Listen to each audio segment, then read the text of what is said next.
Merci beaucoup à Fabrice Guizard. J'ai oublié de rappeler qu'il était maître de conférence en histoire du Moyen-Âge à l'université de Valenciennes et Pays du Hainaut Cambrésis. Hein. Et maintenant, j'ai le plaisir de passer la parole à un philosophe, cette fois, à Rémi Baud, qui est chercheur postdoctoral en philosophie à l'université Paris-Panthéon-Sorbonne, pour avoir également le talent du chronomètre en moins de 20 minutes, ou 20 minutes maximum. Exercice réussi, sans faute, par Fabrice. Oui, merci beaucoup. Je précise juste que je suis à Nanterre cette année, mais ça devait être... je ne devais pas avoir donné la bonne information, mais ça a beaucoup d'importance. Est-ce qu'on peut démarrer le... Ah oui, pardon. Est-ce qu'on peut démarrer le... Ah, le montage. Bon, je commence pour ne pas perdre.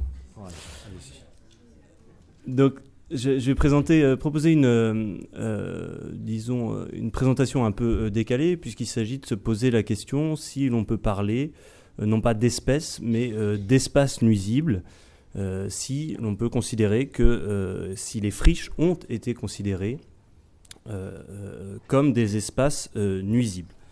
Alors je précise tout de suite dans cette introduction que je vais prendre la friche dans un sens très large, dans le sens d'un espace abandonné, délaissé ou cultivé, et où pousse une végétation spontanée. Et ça renvoie bien sûr à une grande diversité d'espaces, aux contours assez flous et indécis. Les friches peuvent avoir présenter différents stades d'évolution écologique, aussi bien des friches herbacées que des friches arborées, en passant par des friches arbustives. Enfin, bref, une diversité d'espaces, mais aussi une diversité de contextes. On parle de friches dans l'espace rural, j'en parlerai essentiellement, mais aussi on peut penser aux friches des espaces urbains, aux friches industrielles, et je les évoquerai à l'occasion. L'idée qui sera la mienne est d'aborder ces espaces comme des objets de recherche pouvant être pensés comme des terrains où s'exprime une spontanéité naturelle avec les hommes peuvent interagir ou s'en abstenir. Et de façon plus précise, j'ai mis un plan, je retracerai très brièvement une histoire des représentations, ce qu'on pourrait appeler une histoire des représentations sociales des friches, qui, à mon avis, dans laquelle il y a deux moments importants, l'un qui commencerait avec la fin du XVIIIe siècle et l'autre dans le dernier quart du XXe siècle.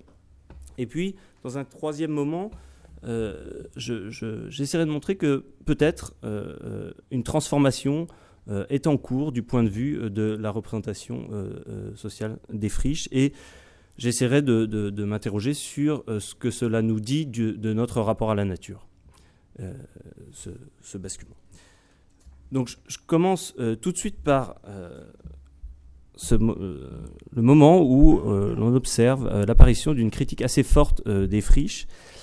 Et il me semble que si bien sûr on trouve des arguments plus anciens qui valorisent les bénéfices pour un État de défricher ces terres non encore exploitées, la question des friches me semble apparaître comme une question centrale, tant d'un point de vue économique, social, politique, mais aussi moral, à la fin du XVIIIe siècle.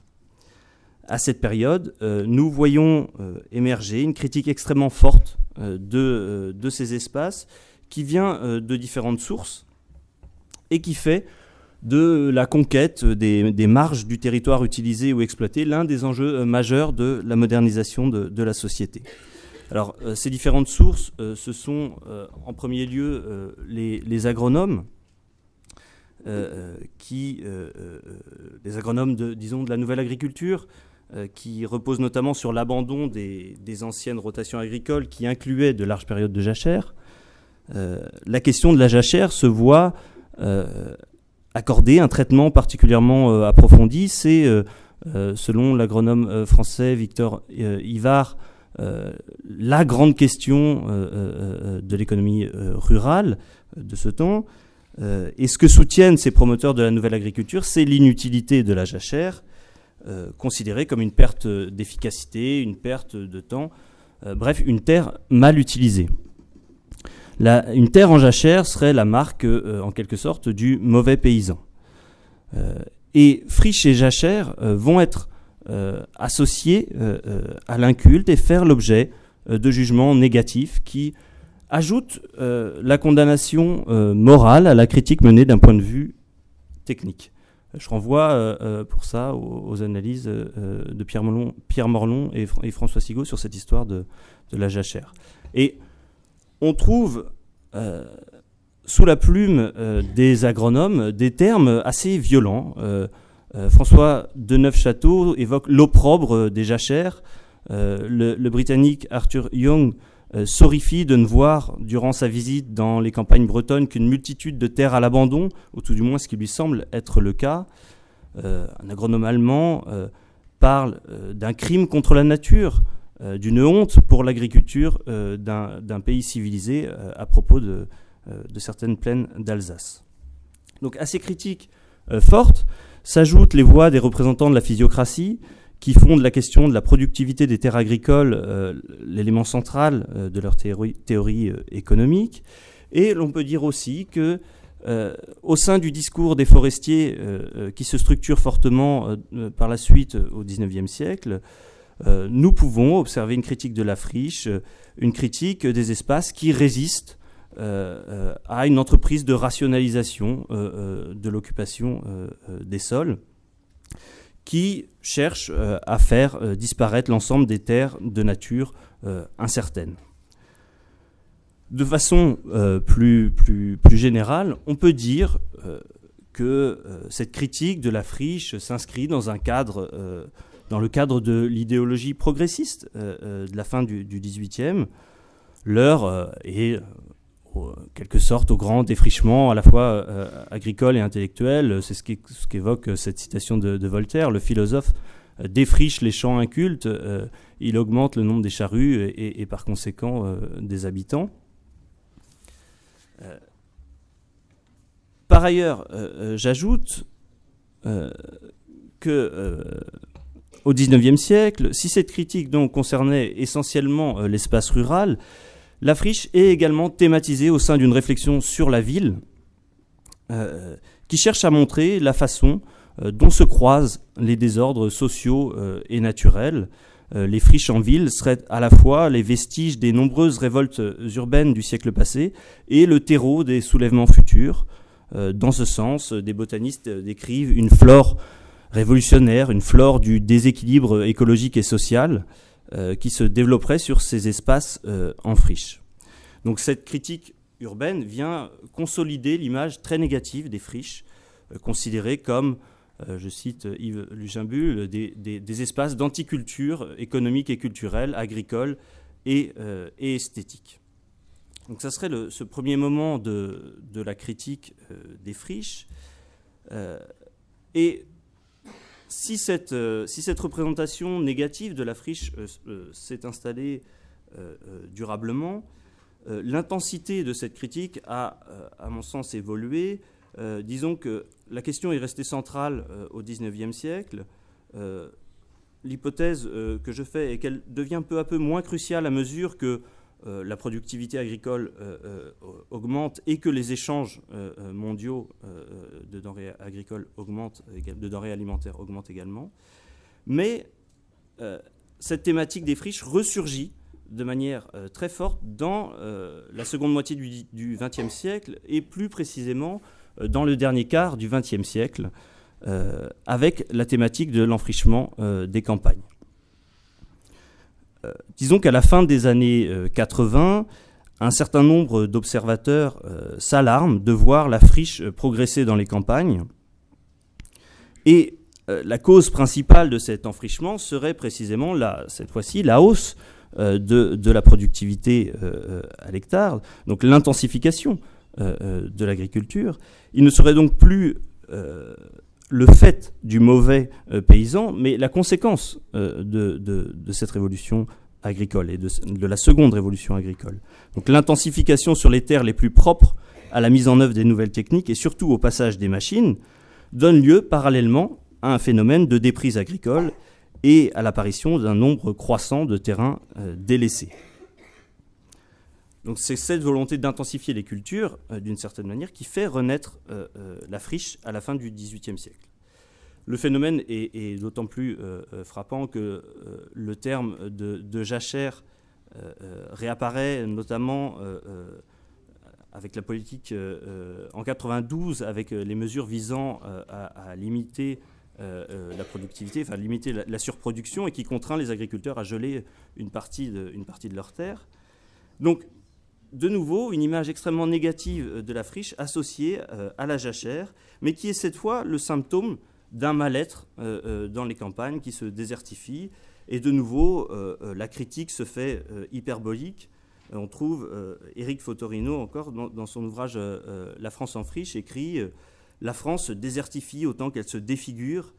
Il faut arpenter ces landes du centre breton, le sud des côtes du Nord, le nord du Morbihan, où les quelques âmes survivantes semblent s'excuser tant la présence de l'homme y paraît incongrue. Donc les paysages de friche seraient ainsi ce symbole de pays qui se meurt.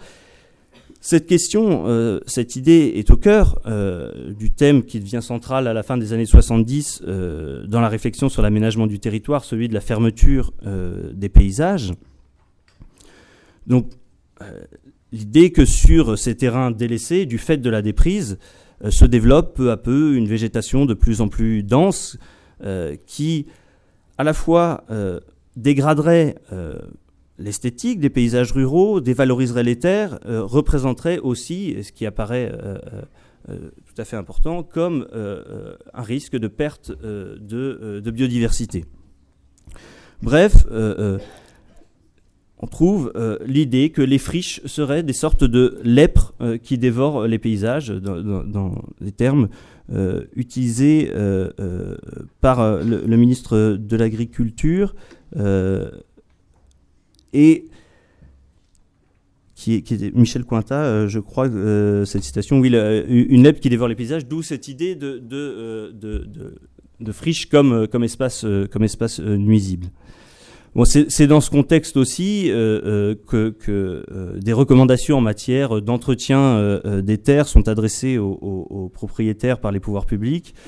C'est dans ce sens que j'ai fait apparaître cette brochure sur la friche de grand-papa, qui est éditée par le ministère de l'Environnement en 91 et qui donne des conseils pour entretenir sa terre à la campagne pour éviter qu'elle ne se transforme en une friche impénétrable envahie de ronces. On retrouve donc dans ce deuxième moment la constitution de la friche en repoussoir comme quelque chose qu'il faut à tout prix éviter. Et cette lutte contre la friche revêt des enjeux à la fois juridiques et moraux. Bref, l'objectif reste toujours le même, il faut faire disparaître les friches. Et j'en viens de ce point de vue-là, enfin plutôt ensuite, à ce qui serait un troisième moment et ce qui serait l'hypothèse que j'ai formulée tout à l'heure d'un renversement dans ce regard sur la friche qui pourrait avoir lieu, qui est peut-être en cours. Et cette idée, c'est et si nous arrêtions de vouloir supprimer les friches, que nous accueillions leur retour ou leur développement comme quelque chose de positif, ces marges mal aimées du territoire pourraient-elles devenir des atouts pour la conservation de la nature, mais aussi d'un point de vue social. Et c'est la proposition portée par les avocats de ce qu'on appelle le rewilding ou le réensauvagement de l'Europe. Ces derniers invitent en effet à saisir la déprise agricole, l'abandon des terres marginales, comme une opportunité favorisant le retour du sauvage. Cette idée prend place notamment au sein d'une stratégie européenne en faveur de la wilderness, cette notion importée des États-Unis et qui incarne une conception bien particulière de la nature sauvage. Il s'agit de reconsidérer les friches comme des espaces semi-sauvages qui abritent essentiellement des processus et des habitats naturels et susceptibles d'évoluer vers des aires de wilderness si l'on veut bien les soustraire à toute forme d'activité humaine. Elles seraient donc, en quelque sorte, des espaces sauvages en puissance. Ainsi, après une longue période durant laquelle elles n'apparaissaient que comme des espaces nuisibles dont il fallait se débarrasser, les friches pourraient devenir un atout pour la conservation de la nature sauvage. Alors, je voudrais m'interroger sur cette inversion potentielle du regard porté sur les friches. Est-ce au fond un processus que l'on pourrait dire similaire à l'inversion de valeurs qui donna naissance à l'environnementalisme américain au XIXe siècle, ce processus qui vit les espaces de nature sauvage américains, ceux que l'on nommait wilderness, mais initialement avec une connotation négative, qui les associait au désert, habité par le démon, au lieu inquiétant des bêtes sauvages, selon l'étymologie du terme, lieu, on pourrait dire, des sales bêtes et des mauvaises herbes, pour faire référence au titre du colloque. On pourrait dire donc un processus dans lequel naît l'environnementalisme américain, qui voit ces espaces passer de lieux hostiles, qu'il fallait civiliser et faire disparaître, à celui de lieux par excellence d'une nature sauvage qu'il faudrait préserver, ce qu'a étudié notamment la philosophe et historienne des sciences américaine Caroline Merchant, et cette transformation qu'illustrèrent les peintres américains de l'école de Hudson River. Alors, est-ce que ce changement de regard sur les friches consiste de la même façon à inverser radicalement les valeurs, à considérer que ces espaces qui étaient jugés inutiles, incultes, négligés, doivent être érigés en modèle de préservation de la nature, pensés comme de nouveaux sanctuaires du sauvage? C'est ce que les références explicites au terme de wilderness dans les initiatives en faveur du réensauvagement pourraient inviter à penser. Mais je voudrais plutôt défendre l'idée qu'une transformation du regard sur les friches pourrait plutôt inviter à repenser nos rapports à la nature sauvage, non pas sur ce modèle de la wilderness, mais plutôt à l'aune d'une notion qui a fait l'objet d'un certain nombre de travaux récents, celle de féralité.